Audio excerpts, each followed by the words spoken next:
আমরা সবাই smartphone charger use করি, কিন্তু আমরা জানি না কিভাবে স্মার্টফোন চার্জার কাজ করে।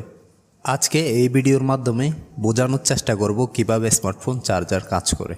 এটা একটা নর্মাল চার্জার। ইনপুট 220 ভোল্ট থেকে আউটপুট ডিসি 5 ভোল্ট 2 এম্পিয়ারে কনভার্ট করে। চলুন দেখি এটির ভিতরে কি আছে।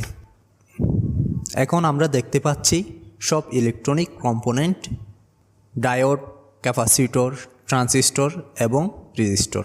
এটা ট্রান্সফরমার। এটার মাধ্যমে এসি কানেকশন থেকে ডিসি কানেকশন হয়।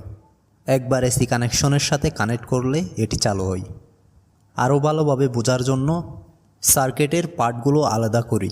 আমরা দেখতে পাচ্ছি সব কম্পোনেন্ট এবং কানেকশন। এখানে লাল তারটা ফেস এবং কালো তারটা নিউট্রাল। প্রথমে দেখছি একটি রেজিস্টর।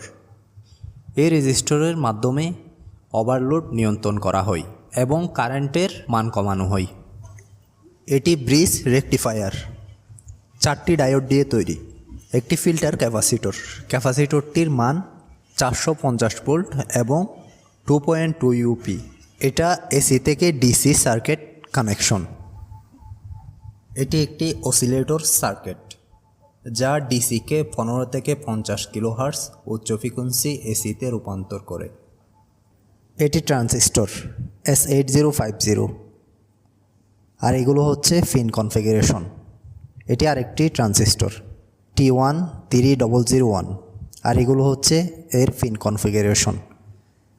এটি একটি ডায়োড, দেখতে জেনা ডায়োডের মতো, কিন্তু এটা জেনা ডায়োড না। এটি একটি ফাস্ট সুইচিং ডায়োড। একটি ক্যাপাসিটর 50 ভোল্ট 22 ইউএফ। এটা এসি কারেন্টকে ডিসি কনভার্ট করবে। এটি হলো ট্রান্সফরমার। এতে 3টি উইন্ডিং আছে, প্রাইমারি, সেকেন্ডারি এবং অক্সিলিয়ারি। উইন্ডিং করে চারপাশে মোড়ানো। এটি ভোল্টেজ নামানোর জন্য ব্যবহার হয়। তারপর আমাদের কাছে একটি শর্টকি ডায়োড রয়েছে। একটি ক্যাপাসিটর 10 ভোল্ট 47 ইউএফ। এটির মাধ্যমে এসিকে ডিসিতে রূপান্তর করতে এবং এলইডিকে ইন্ডিকেশন করতে সাহায্য করে। চলুন এটি চালু করে দেখা যাক।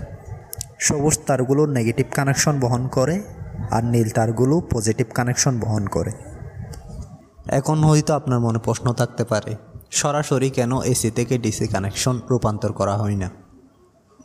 এটির কারণ হচ্ছে সাধারণত পাওয়ার সাপ্লাইগুলো 50-60 হার্জের।